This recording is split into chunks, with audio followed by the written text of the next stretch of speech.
Hello, good evening, everybody, and welcome to the New York Genealogical and Biographical Society webinar series. My name is Frederick Wirtz, and I'm the Director of Digital Services here at the NYGNB, and I'm your host for this evening. So before we begin the presentation, I just want to go over a few things. As mentioned, this presentation is offered and operated by the NYGNB. This is a live broadcast, and there is a handout available for this session.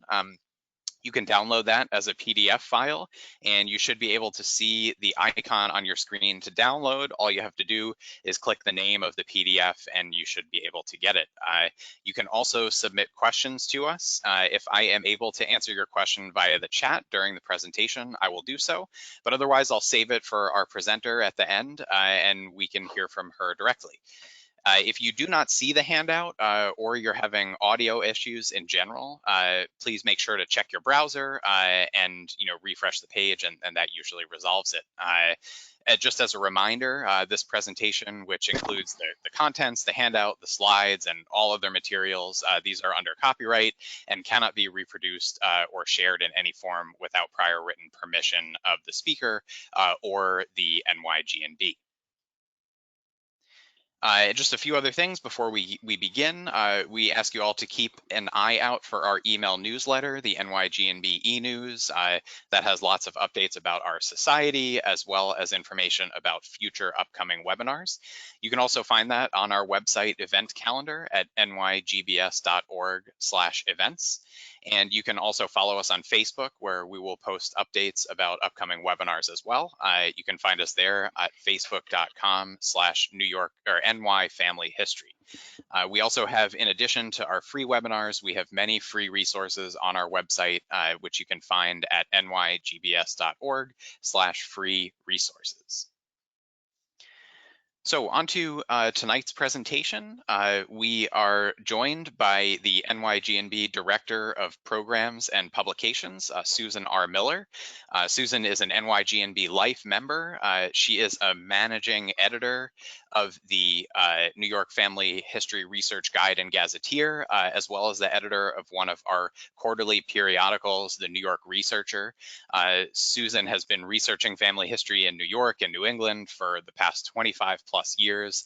She's been a member of the NYGNB since 1993, and she is going to be presenting tonight about how to find your New York State, your ancestors' New York State death certificate. So with that introduction, I will pass it over to Sue, and I will see everybody at the end for our Q&A session. Thank you very much, Fred. It's great to be here tonight. We certainly have a full house at our webinar. And I would like to start with a few things that we're going to talk about tonight. One of the first, we'll talk very briefly about New York's reputation and the reality of genealogy. There will be a very, very short overview of vital records, which are critical to understanding how you find New York State death records and certificates. And we'll look at the indexes in a little more depth and see some examples. And then we'll also discuss throughout how you would obtain the certificates for death records. One thing we are not going to be covering is New York City. And you'll hear me say this several times. New York City's vital record system is entirely separate, with a very few exceptions, from the state system. It's the only state in the country except for Washington, D.C., which does not report to a state, the only city that has its own vital record system. So, of course, New York is always a little bit different. So, if you want to hear about New York City vital records, we do have a webinar on our website that is available to NYGNB members. It's called Finding Ancestors in New York City Vital Records in the 1800s and early 1900s.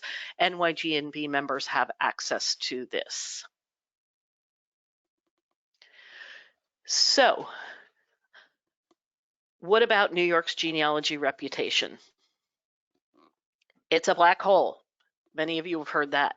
And of course, it doesn't have any vital records, does it? There's absolutely nothing online. And, New York genealogy, it's just too hard. Well, let's talk about the reality. There are tons of collections for genealogy for New York. Sometimes the access is different from what you might find in other states, records that start at different time periods. Vital records are becoming more accessible for the most part, and we'll talk about one little problem issue today. More records are coming online in general, but do recognize that to put records online, to digitize them, to index them, it takes a lot of resources, which is why you see some of the subscription websites that have a lot more records than some of the other sites. But we're all working as hard as we can to get more records online. About New York being too hard, well, yes, New York can be a challenge, but you know what? That's what makes it fun. You know, we have a lot of fun with our genealogy. We take those challenges on. We don't always solve them right away. Sometimes we never do, but we do have fun in the searching and the analysis. So that's more about the reality. So let's talk specifically about New York State vital records. There was a very early state law, started in about 1847, and it was not a successful law. Quite frankly, most municipalities did not want to follow the law. Some records are available, but they're not held by the New York State Health Department. So we're not going to really cover those tonight. It's a lot more rare to find them. There was a 1980 law and a series of laws that brought about the record set that we use today. So the birth records start in 1881, marriage 1881. The death records that we're going to talk about tonight started in 1880. There are some exceptions for several cities, and we're going to go into that a little bit more in a few minutes. So basically what we're talking about is 1880 to the present is where you're going to start to find death certificates. You also have to understand who the players are in this field. The New York State Health Department holds the official records. They may be created locally at those local municipalities, but the records officially go to the state. So that's generally where we like to be able to find the records. The other big players in the world right now for New York State Vital Records, Ancestry.com. Ancestry has certain digitization agreements with certain state agencies in the state of New York. So that is a pattern that you will probably see for a number of different state records. Another player on the scene, and we're very grateful to them, is Reclaim the Records.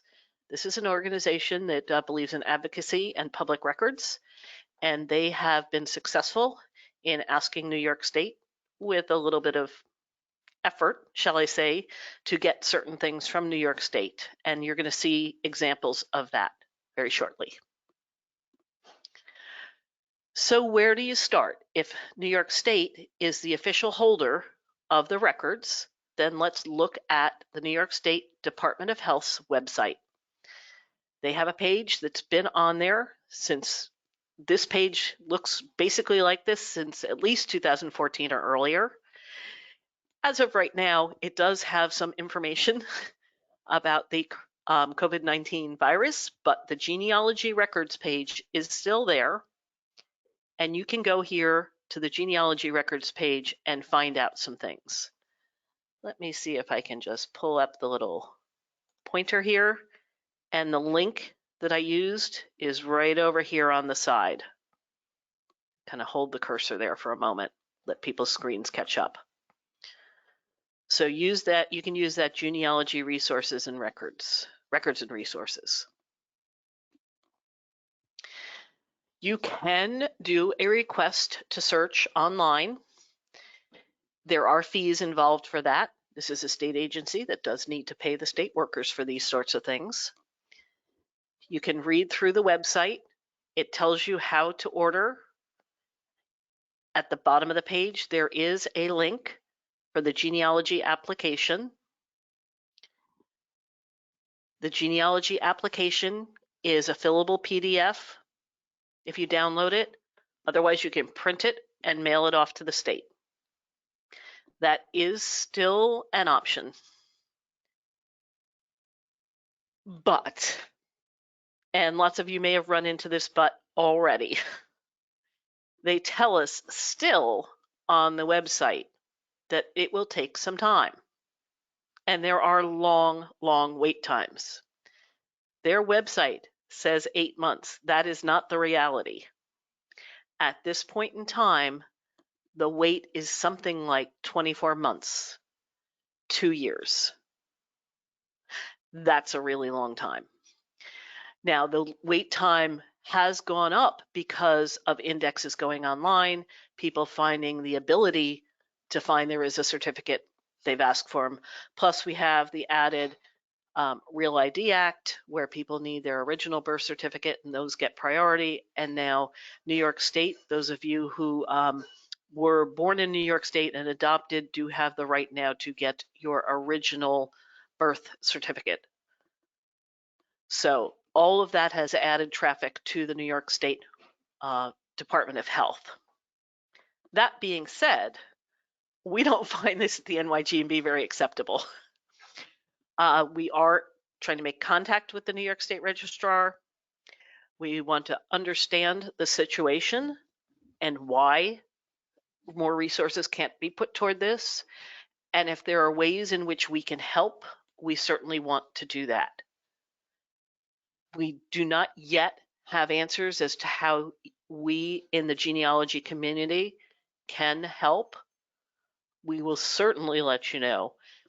And Fred earlier mentioned the e-news. If you're not signed up for our e-news, please do sign up for that, because when there is information about something like this, we will let you know.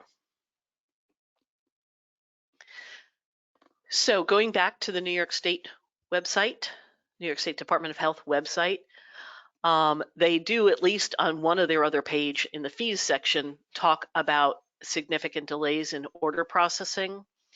The fees you see here, I don't believe are for the genealogy copies. I think the lower fees are for the genealogy copies. Nonetheless, you will see some higher fees in certain places on their website, but they're not doing walk-in services. And right now, we're not recommending going to New York State until the situation improves. I mean, do you really want to wait 2 years, pay your money, and then wait 2 years for the record?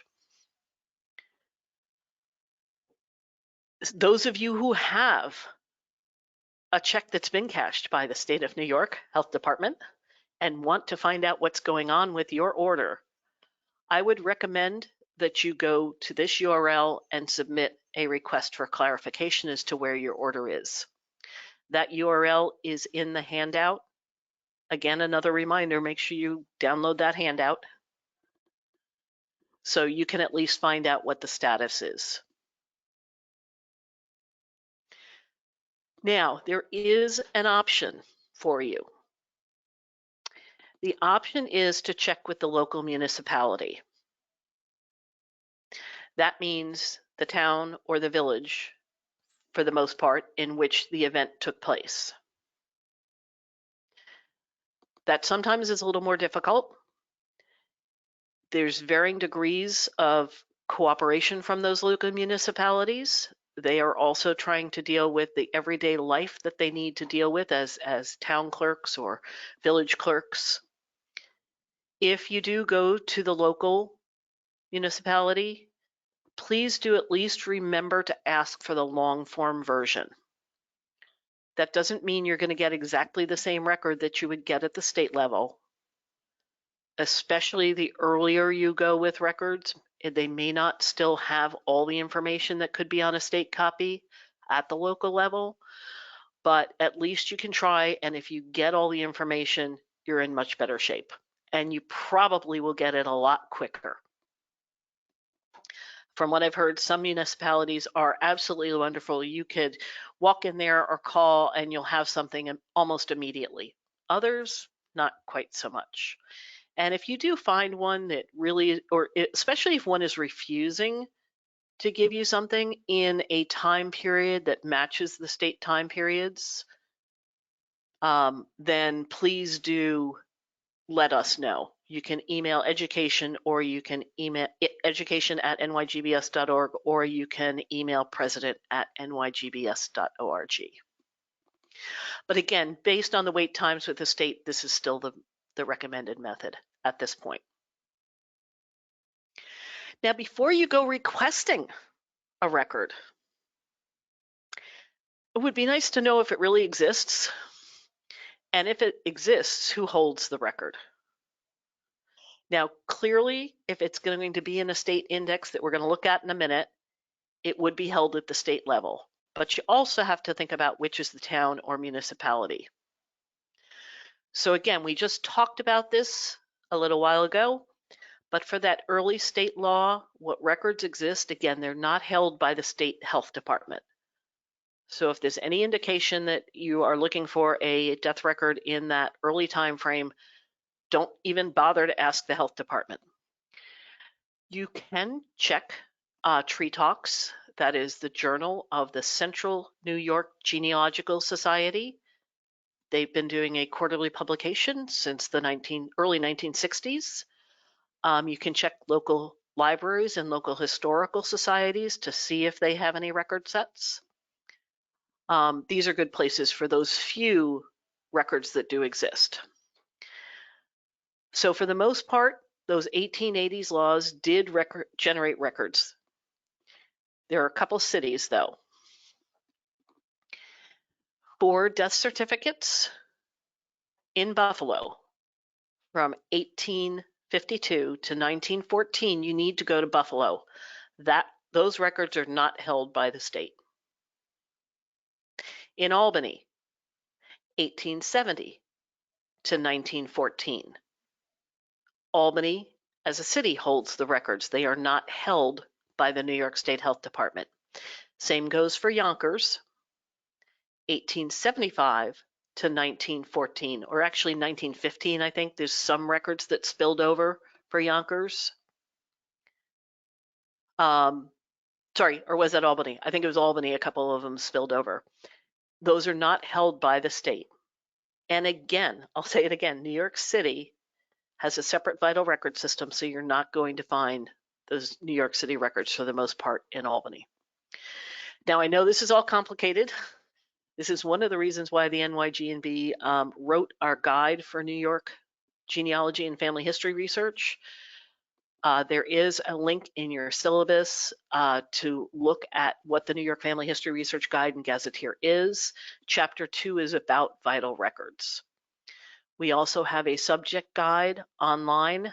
The URL that you see on the screen is also in your syllabus, so you don't have to panic about writing it down right now. Just make sure you get that handout, the syllabus, for that link. So let's go back to New York State for a minute. The health department itself has created an online index for 1957 to 1969, and they've put it online. That's really great stuff. So if you have a death you're looking for in that time period, the link for this page that's coming up on your screen in just a moment is in your syllabus. It's actually kind of hard to find this page when you just go to their website, I think. So again, hang on to that syllabus, save this URL if you're looking for people in this time period. So the state itself has put this online. They update it usually each quarter. Now, right now, I'm not thinking that that's going to happen immediately, but the last update was in January to put 1969 records on. So you can go to this website and you can look at all the fields that they hold in this database. And that's a few of them. You can scroll down that page when you get there. This is all on the same page. And they have a table where you can start pulling things up. So you can search for a name in that time period. Give you a moment to look at that for a second. So the state has put this online for free themselves. Now, for earlier records, what we had to do a little while ago was we had to go to 11 locations, all in the state of New York. So those of you who live in all the other states, kind of out of luck. You had to ask a friend, beg, borrow, and steal, come to New York, go to one of the 11 repositories, and use the microfiche, which is what these two ladies are doing. You could go and get that microfiche, look through the Microfiche Index, and find your record. Now, thankfully, by June of 2017, Reclaim the Records had requested them. I think their request started in January 2016, and they were able to put the records online. And I'm going to show you where that is. So Reclaim the Records was able to get copies of the microfiche, and they've posted them on Internet Archive. Again, this URL is in the handout, but you can go to archive.org, and you can simply go to the search box and type NYS for New York State, Death Index, and this page will pop up for you. So you can go for free and look at all these indexes. You can filter it by year.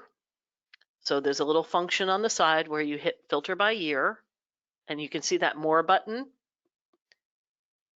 And for this example, I pulled up the 1905 death index, and I just grabbed a random page. This looks like it's page 20 out of 976 images. So in these earlier years, they're simply alphabetical by last name. And it does tell you what town, and it has a certificate number along with the date. In a lot of the later years, and you're going to see an example here from 1946, the names are organized by Soundex codes. So if you do come across one of the index pages that looks like this and you're not familiar with Soundex, Soundex, just go online to your favorite search engine, type in Soundex. You can go to the Family Search Wiki and lots of other genealogy sites to learn a little bit about Soundex. It's just a different type of filing system that will allow names that sound similar to be grouped together. So you can browse these images to your heart's content, and in 1946, it looks like the G's here were on page 521 of 1,611. So again, we have the microfiche images on archive.org that Reclaim the Record was able to put up. And there is also, I mentioned the Ancestry Partnership, a New York Death Index 1852 to 1956 that was released by Ancestry. And you can find that by going to the card catalog, typing in New York, typing in keyword death. Now, new record sets tend to pop up first, and there's some nice new things for New York in here, but we're not going to talk about them tonight. Instead, one of the easiest ways to find large databases for New York is to use the sort by and go to record count.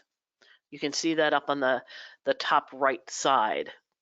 And then as you look down the page, you see New York, death index.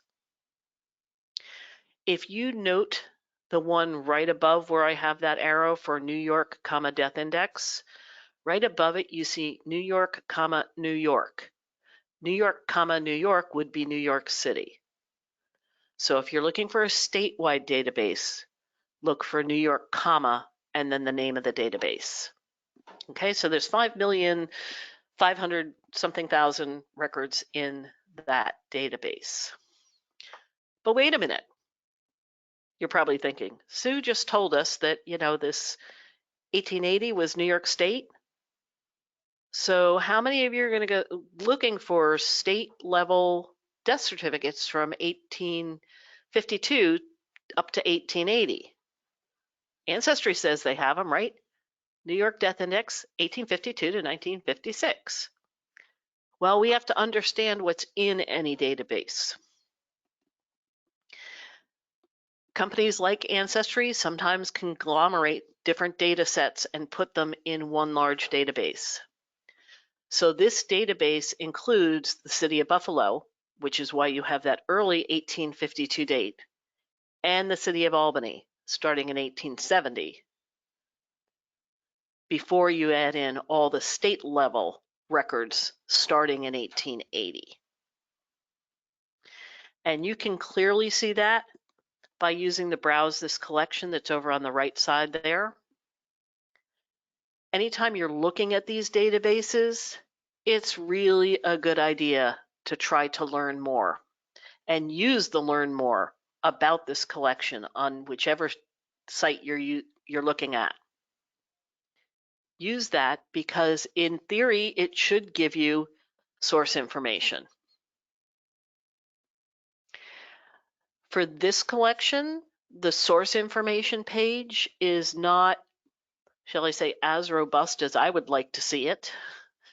Nonetheless, it does at least give you some information. It does tell you the death records for Albany, Buffalo, and Yonkers were held locally until 1914. Okay, and it also tells you the Yonkers deaths are not in this collection. So if you're looking for death records for Yonkers for that 1875 through 1914, you would need to go to the city of Yonkers. And again, they're noting that New York City is not included. So to figure out what the date range for Albany is, when you go to the right side to browse this collection, which you see a blow up of, more on the left side, if you go to the holdings for City of Albany, then you can scroll down and look at the date ranges. And this is another way to learn what's in a collection by using the Browse This Collection function.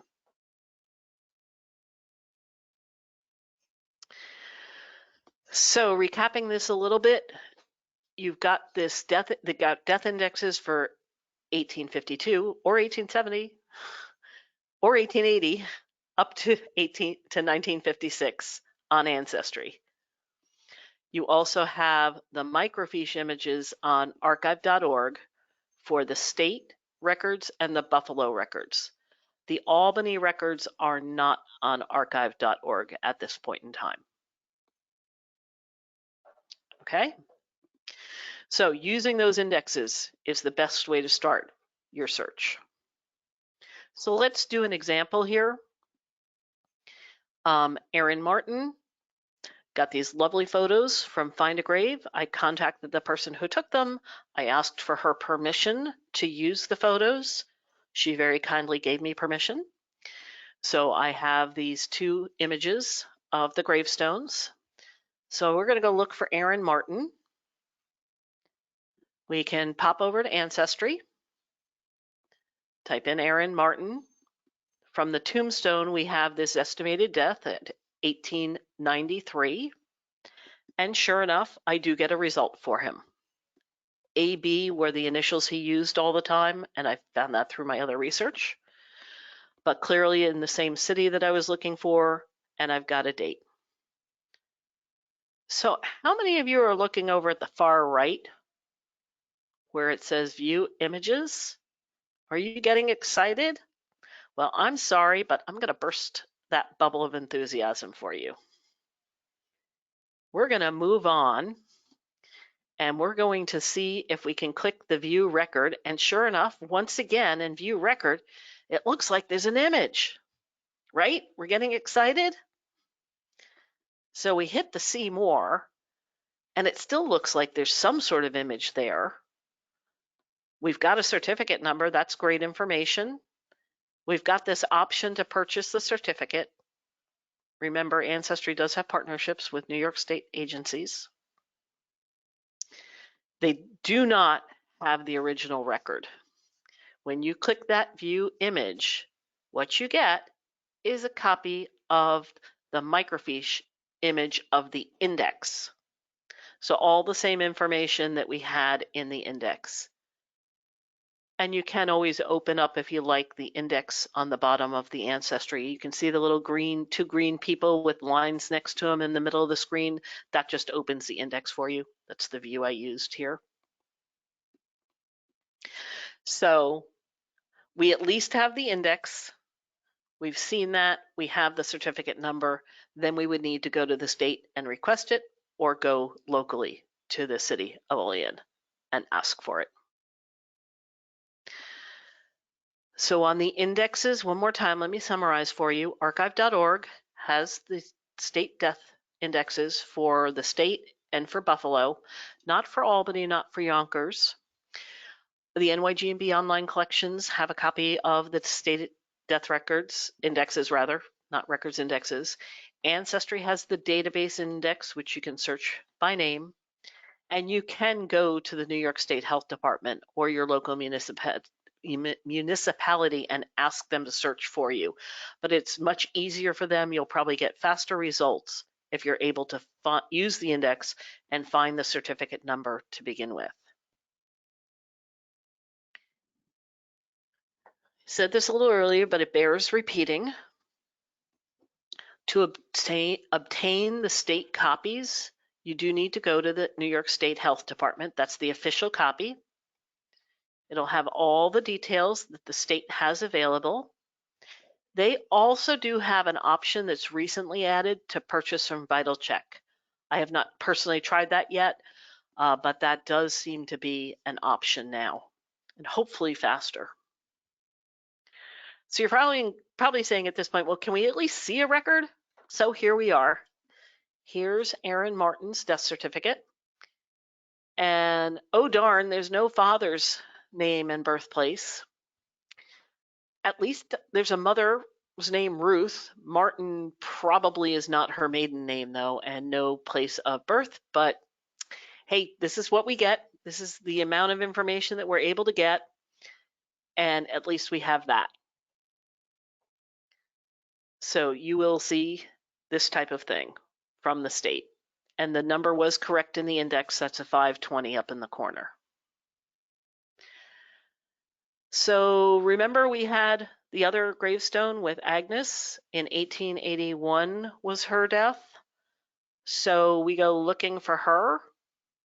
So we do the search, since it's a database index, Agnes Martin, 1881. No joy.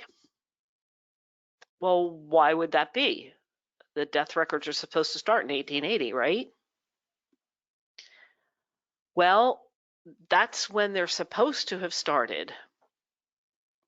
However, when you look at the numbers, in 1880, there were a little bit less, a little bit fewer than 9,000 deaths recorded. The next year, in 1881, there were almost 17,000. By 1882, there were more than 28,000. Over a 3-year period, not unlikely that the number of people dying in New York State increased that dramatically. What you're seeing here is a matter of compliance. How many people actually ended up filing those death certificates in the early years? So Agnes Martin, out in the city of Olean, died in 1881. No death certificate got filed. Darn. More work for me and more fun in the genealogy. So we talked about obtaining the original from New York State Health Department. I'd like to also talk for a few minutes about obtaining a record from the local municipality. In New York, the municipality would be the town or the village. And when we say village, that would mean, in this case, an incorporated village.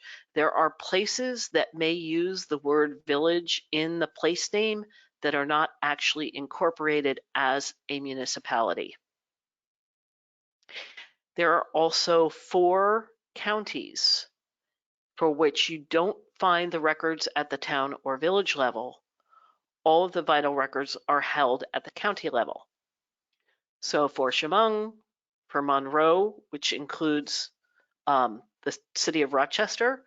For Onondaga, that includes the city of Syracuse. And for Tompkins County, you would go to the county clerk or record office. So when you go looking for those municipalities, you have to think about how the counties and towns were formed. The counties, so that you know, were first established under colonial rule in 1683, and there were lots of splits. One got divided into two, into four, whatever it was, and keeping track of the counties can be a real task. New York also has towns, not townships. Many of you live in other parts of the country where townships are what the municipality is called. We have towns. So this is one of the big uses we have for the New York Family History Research Guide and Gazetteer, is looking up those. So let me just show you how we might use this. By the way, all of part 2, the Family History Research Guide and Gazetteer, is a 2-volume book. It is one book, it's just now printed in 2 volumes. And it has a guide for each of the 62 counties in New York. So the bigger part is part 2, the county guides. So for today, let's just look at Livingston County. That's out. Some people consider it Central New York. I tend to consider it Central New York, Finger Lakes, but some people might consider it out west. And you can see right there a little map that has each of the towns. And we've got some square lines, but certainly not all square lines for how the towns were formed. In the county guide, you'll have the name of the town. In this, you'll have a little bit of a timeline, and you can see different things like the daughter town of Rush was formed. So you might be looking for records in Rush, or you might be looking for records in Avon. Now that happened early enough that vital records are going to be in Avon, but other types of records you might need to look at Rush too. Or sorry, if you were looking in Rush, you might also need to look in Avon. And Avon also has a village of Avon within the town of Avon. That's what the little V in parentheses in blue is denoting there. And you can see in the notes column, the village of Avon was incorporated in 1853. If you look at the line below it, you'll see Caledonia. And importantly, the village of Caledonia was incorporated in 1891. 1891 being the time period in which vital records would be held. You might need to go to the village of Caledonia rather than the town if your folks lived and somebody had died in the village of Caledonia. So sometimes you have to check both places. For NYGNB members also, we do have online county guides. Those are in the tools and resources section. And when you're looking for the contact information in those towns, you can go to, for instance, Livingston, where we were, and as you scroll down the page, there are some links to the town and village clerks. So that's very helpful for NYGNB members.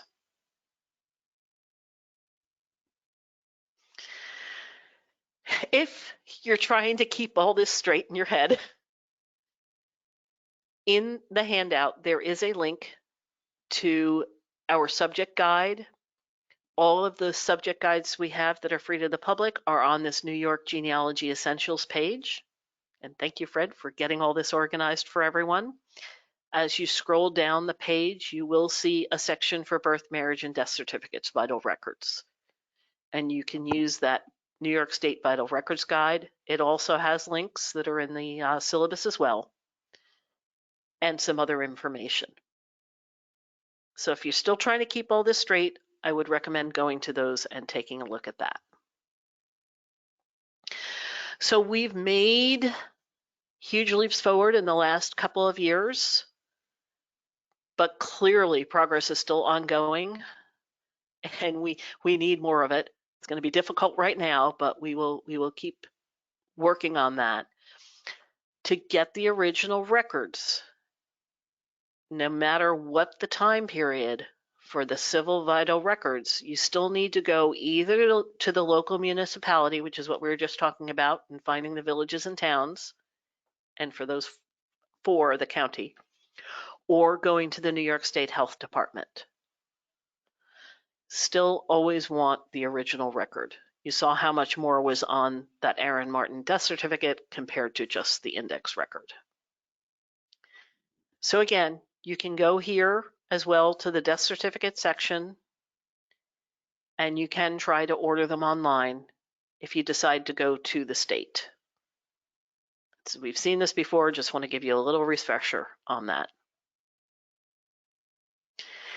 And again, I spoke of this earlier on, but you can also go to VitalCheck should you decide to do that. They promise a fast turnaround. I have not personally done that yet. If someone would like to email me who's done that recently and wants to let me know what the wait time is on that, I would love to know.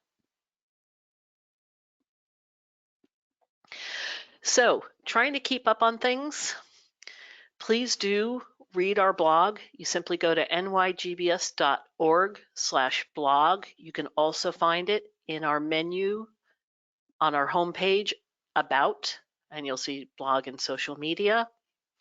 Fred does a great job putting articles up there and keeping it up to date.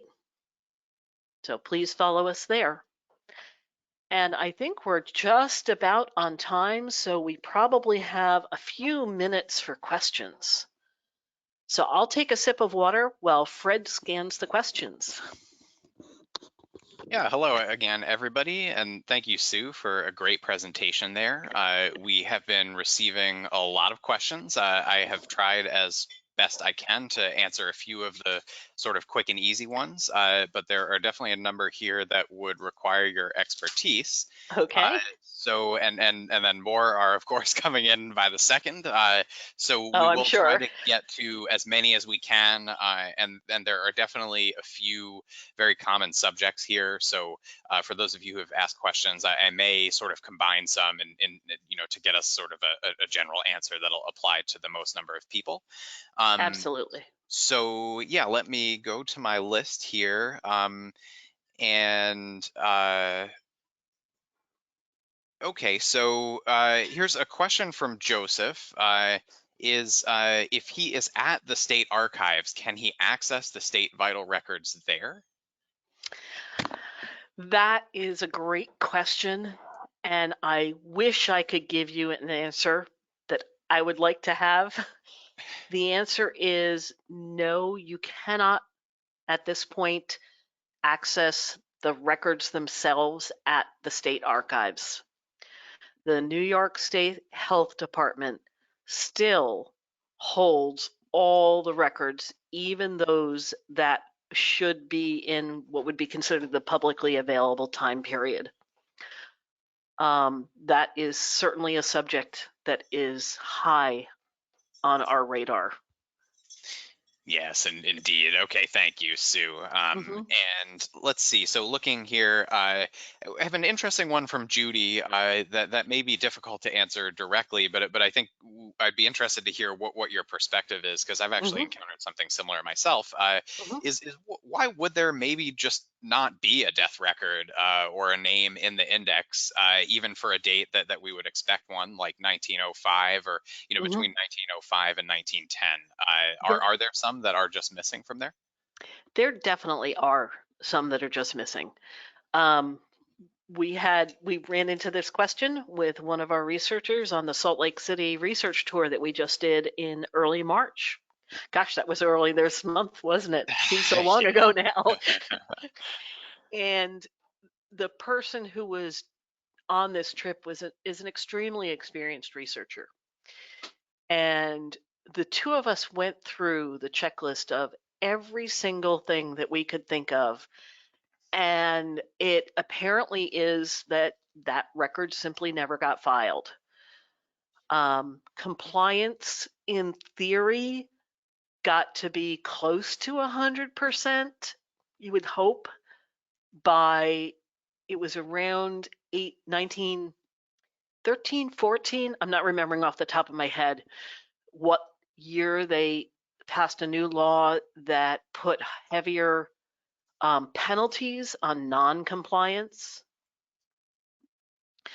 But if you're not finding it there at that time, then you would have to look for an alternate. Oftentimes counties will have coroner's records if there was an accident or something like that. You know, maybe there's a coroner's record instead. Clearly burial and cemetery records, probate records. Sometimes we simply don't find one and we'll have to use a substitute. Okay, great, thank you. And now an interesting question from Jackie that just came in.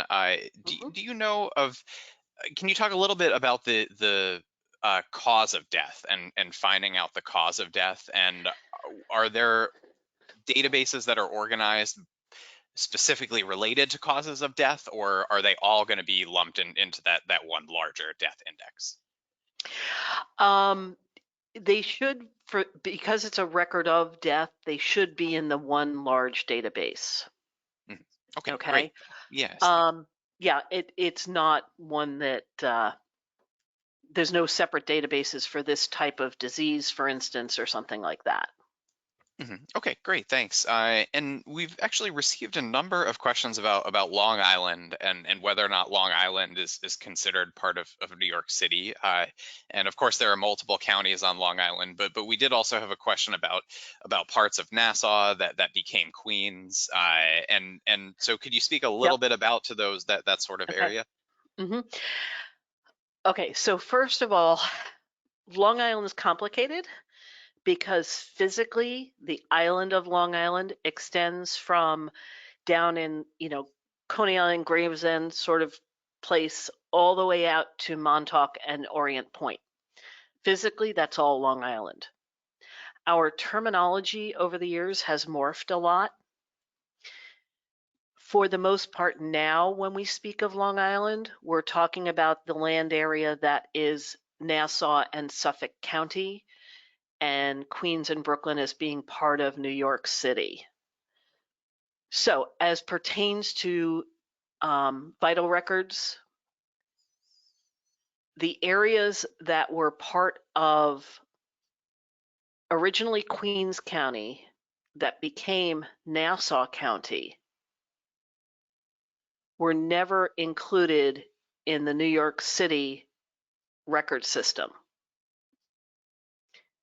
And that split between Queens and Nassau did not happen until after state records were being filed.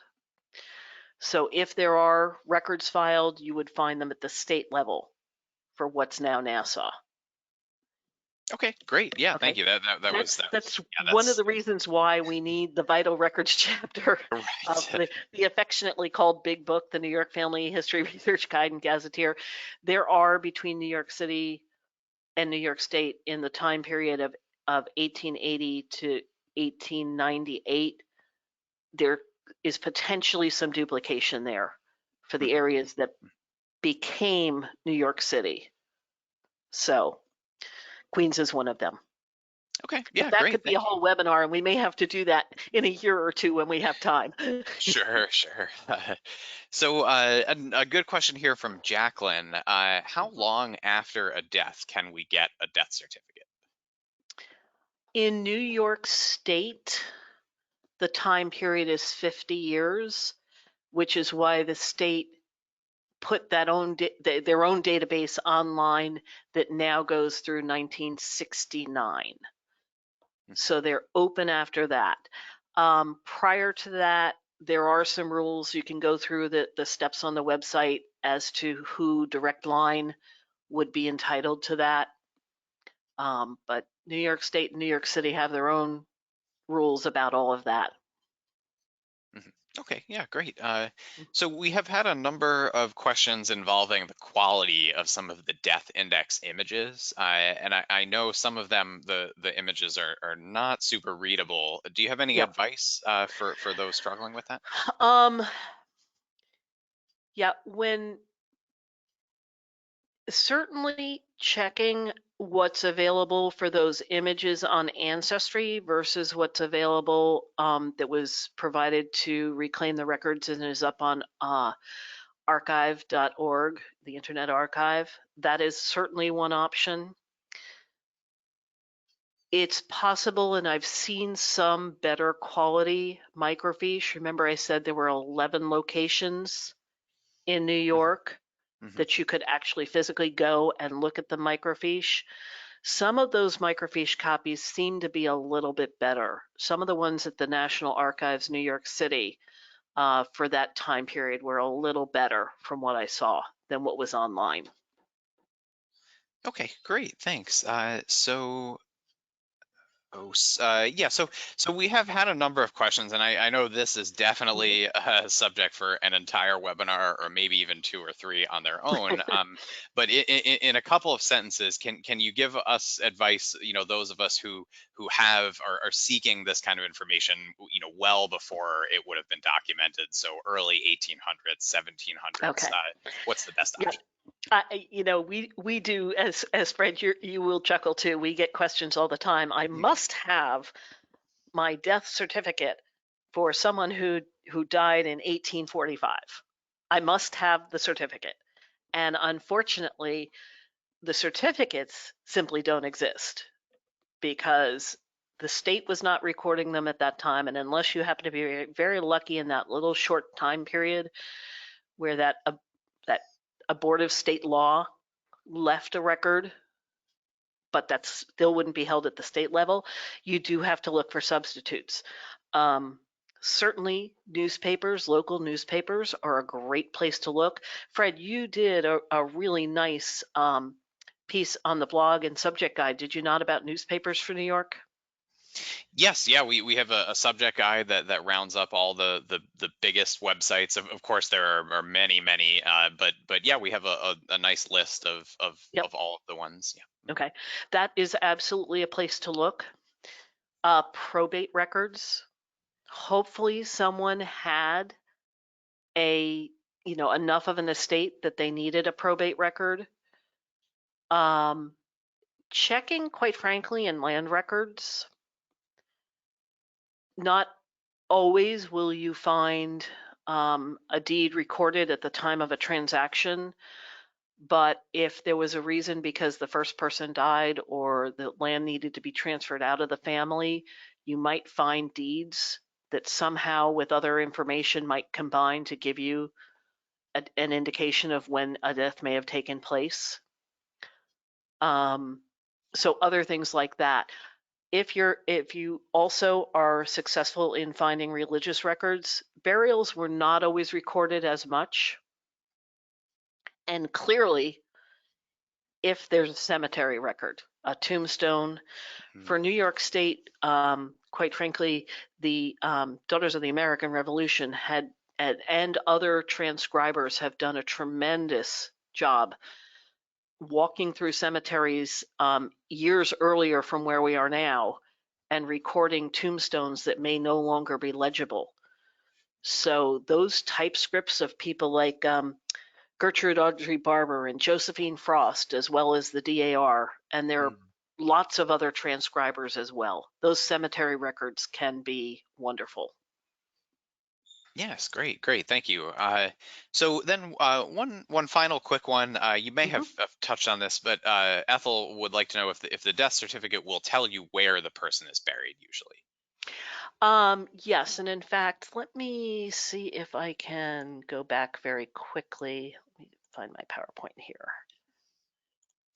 Let's see if I can pull that up briefly so that you can see the example again. Here it is. Let me just do this from current slide. Is that coming up? Looks like we Yeah, still have no, some so I issues. may have two versions of this open for a second. Let me just try closing that for a second. Up. Yeah, well, this comes up again.